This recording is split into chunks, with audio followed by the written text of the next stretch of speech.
After a rocky launch, for the first release, Capcom is back with a new arcade stadium, touting 32 classic Japanese and English language arcade games. How has their RE engine-powered emulator fared this time? Far better. Gone is a noticeable input latency of the first release, and it's been rock solid with no technical issues for me. So let's break down this expansive and kinda expensive collection of classics. This is a review of the full $40 bundle of Capcom Arcade Second Stadium.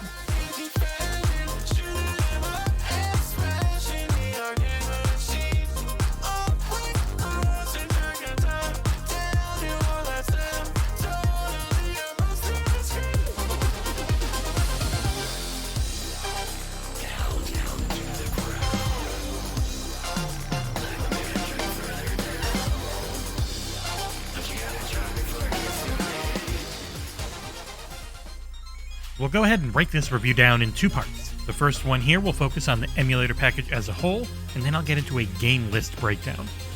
The first thing to greet you is one heck of a song in the intro screen, and then a retro arcade-inspired art style that I really enjoyed. So much of the value in these collections is about the packaging around the older titles. You get a manual for each game explaining how they work, score, timed, and special challenges, which greatly add to the longevity of things. There's also per-game specific settings, including invincibility if you owned that DLC.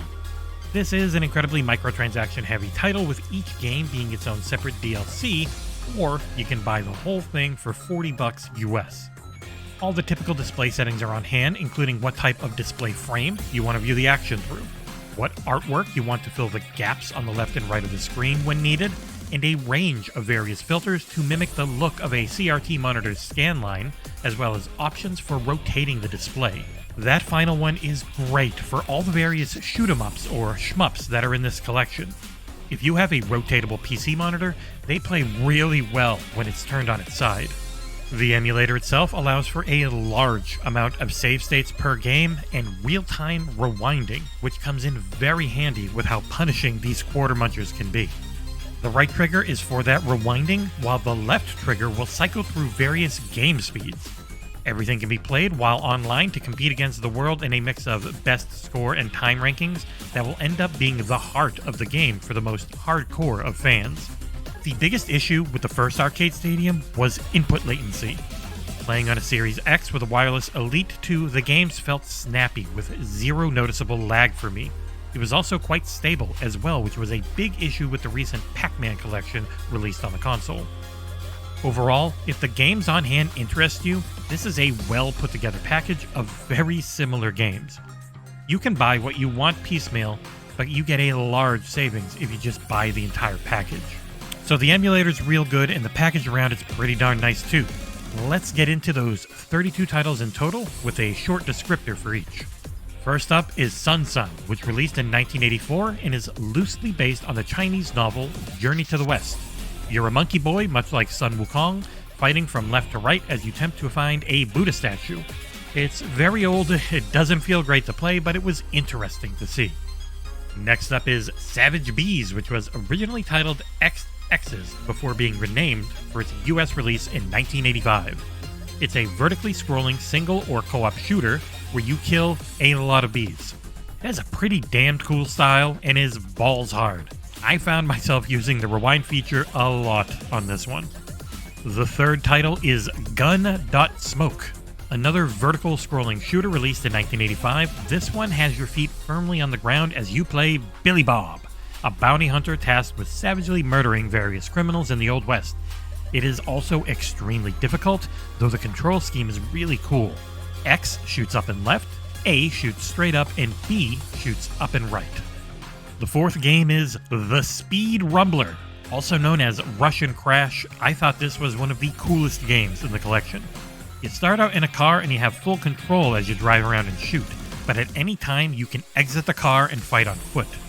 If your vehicle is destroyed, you'll need to survive long enough to get a new one delivered. It's fast-paced, controls surprisingly well, and is one of my favorite titles in the second stadium.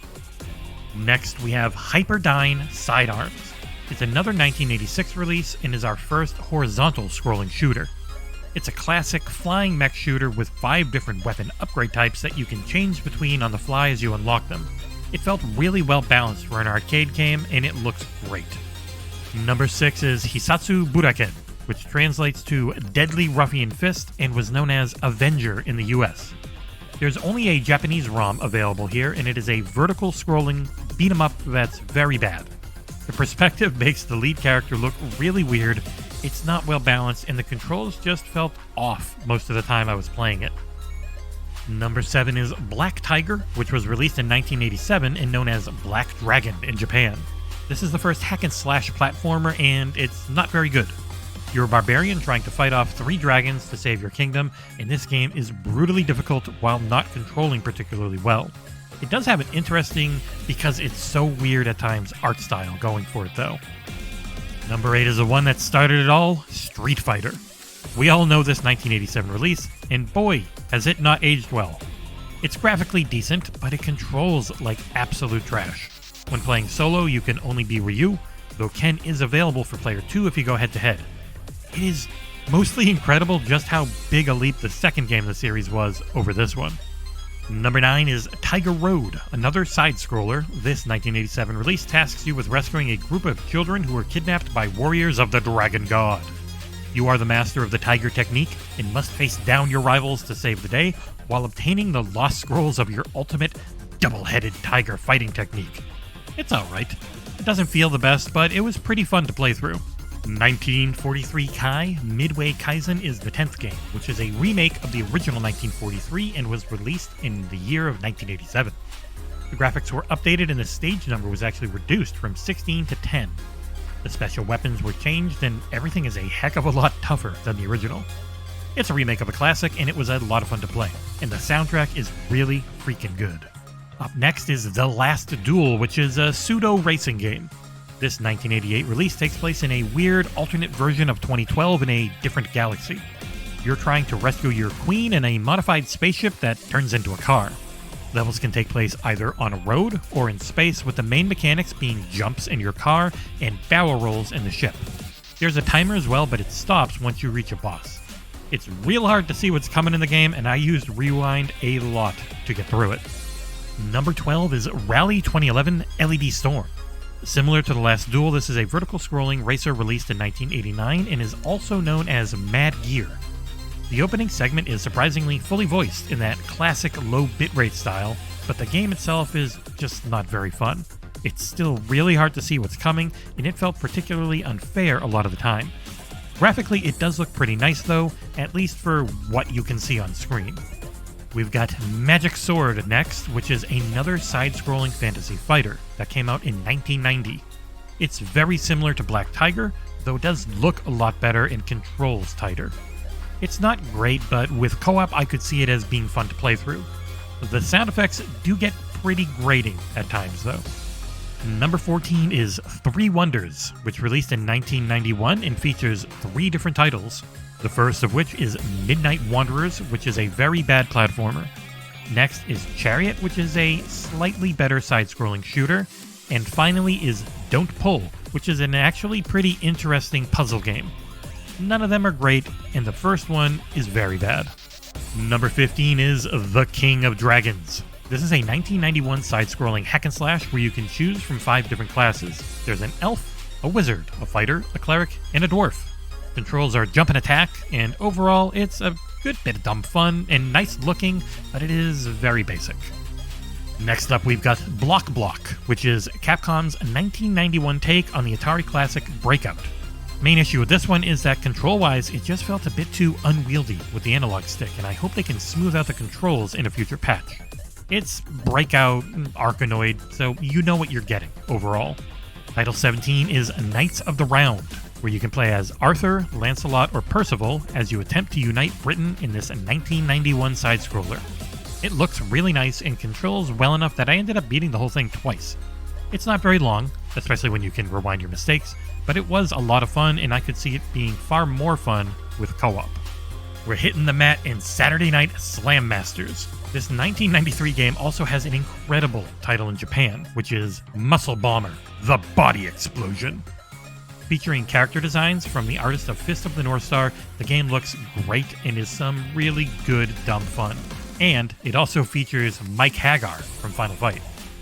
Number 19 is Eco Fighters, known as Ultimate Ecology. This 1993 release is a horizontal shooter where you're taking down a company hell-bent on deforestation and planet annihilation, all in the name of profit. The main feature here is a big-ass, ever-evolving weapon that hangs off a rod at the front of your ship. Number 20 is a game I have no chance of pronouncing correctly. It's either Nickies or Panickies, and it's similar to the later Puzzle Fighter games in this 1994 release. It's mostly meant to be played against other humans, as the computer AI didn't really put up much of a fight against me. It was still fun though, and the artwork in the background of each match was very well drawn. Number 21 is Darkstalkers, the Night Warriors. Here we start getting into the fighters with this 1994 release. This one took the systems of Street Fighter II and added in air blocks, crouch walking, and chain combos. This is the first of 3 games from the series on offer. The second of which is number 22, Night Warriors, Darkstalkers Revenge. The 1995 follow-up added in 2 new characters, as well as making the bosses from the first title playable.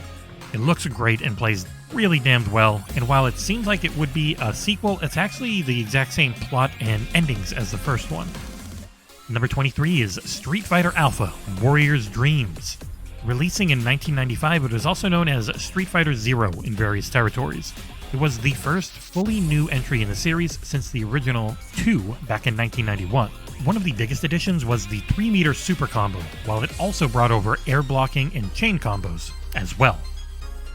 Number 24 is Mega Man, The Power Battle, which was a 1995 spin-off of the main series where you can choose either Mega Man, Proto Man, or Bass. Co-op is available, and it's essentially a boss rush that feels more like a fighting game. Number 25 is Street Fighter Alpha 2, which released a year later in 1996 and is one of my most played Street Fighter games of all time. More of a remake and refining of the first Alpha than a true sequel, it added in more characters and gameplay systems, and it's probably one of my favorite fighting games ever made. Number 26 is Super Puzzle Fighter 2 Turbo, another 1996 release. This is a light parody of Street Fighter 2, but with similar gameplay rules to Panickies, or Nickies, however the heck you say it. You have your 2-gem system and attempt to build up combos you can break with crash gems. It's super fun, and it's always good to see in a compilation. Next we have Mega Man 2, The Power Fighters. Similar to the first one, this 1996 entry focuses on 3 stories, but these are about saving Roll. It's a bigger is better approach with more on offer, and it's fine. It's the similar boss rush style fighting system, and it's not like a traditional Mega Man game at all. Number 28 is the final Darkstalkers game, Vampire Savior, The Lord of Vampire. It was released in 1997 and added 4 new characters while featuring a brand new story. The biggest change was the new damage gauge system, where there is only 1 round, and instead you focus on taking down 2 health bars in total with no regenerating health, since there is only 1 round. It's also very good. Number 29 is the Capcom Sports Club, which is one of the more unique titles on offer here. Coming out in 1997, it offers up 3 different sports games to choose from. First is a rather terrible soccer game that feels way too basic. Next is a basketball game that feels a little better, and finally is a very bad feeling tennis game. This one's just not very good. Up next is Super Gem Fighter Mini Mix. This 1997 release takes the deformed style of Puzzle Fighter and puts it into a proper fighting game. Characters are pulled from multiple franchises across Capcom, and it's really damned fun. The controls are simplified, and it's super easy to pick up and learn in comparison to their more serious fighters. Fighters such as number 31, Street Fighter Alpha 3. This 1998 offering is really the complete opposite of Gem Fighters, as it is an incredibly technical, yet still awesome fighting game. Featuring gorgeous graphics, a huge roster, and great music, it's probably the best overall game in the collection and a true classic. Rounding things out is number 32, Hyper Street Fighter 2 The Anniversary Edition. Released back in 2003 to commemorate the 15th anniversary of the series, this is the definitive kitchen sink version of Street Fighter 2. It has a ton of options and is really cool to see here. Alright, that's everything. What a long list of games in this very well put together package. It's a bit light on content outside of the games, but every option you could want is here. Things run great, and the full package is a decent value. If you've got that itch to play through a bunch of classics, a few stinkers, and a few really cool games you probably haven't heard of before, then Capcom Arcade Second Stadium is what you're looking for.